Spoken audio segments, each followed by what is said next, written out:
Ce que représente le circuit, c'est plus les circuits en général, celui-ci particulièrement. C'est les formes de la vitesse, c'est-à-dire dans l'histoire de l'architecture et de la route, ces objets si particuliers que sont les circuits, dont certains sont assez étonnants, comme celui de Nardo en Italie, qui est un cercle parfait dans le paysage, que j'ai survolé en 2010.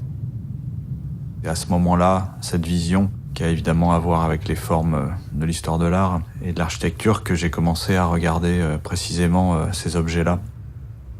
Et c'est ça qui m'a amené au circuit Paul Ricard et à ces peintures qui ont été produites dans les années 90 pour délimiter le bord de la piste, qui n'ont pas vocation artistique, qui ont évidemment des qualités graphiques puissantes, mais qui sont d'abord là pour une fonction précise qui est celle de déterminer le bord de la piste. Il y a des codes couleurs, des zones, tout ça c'est des signes graphiques fonctionnels. On se balade au milieu de motifs, de chicanes. Ça a été ça la grande découverte, c'est de pouvoir faire l'expérience physique de la peinture. La cible de l'héliport, je l'avais repérée parce que c'est un endroit de la peinture et des questionnements autour de la peinture qui a vraiment fait écho. Et j'ai vu là un potentiel. C'est ce motif-là que je choisis, dont j'opère un copier-coller à l'échelle du paysage et qui va se retrouver au centre de Marseille, à côté du Vieux-Port.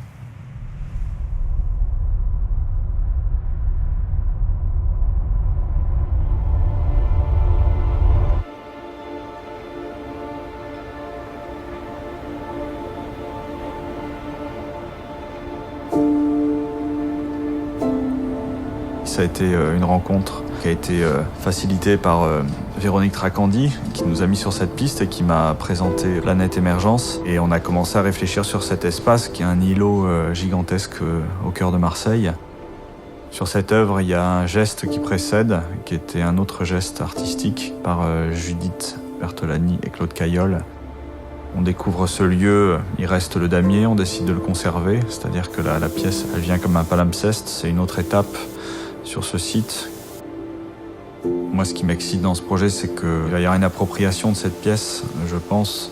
Voilà, on est dans un langage formel qui est celui de la cible, qui est celui du jeu aussi. Ça me plaît, l'idée d'être au sol et que les gens puissent se balader au milieu de la peinture.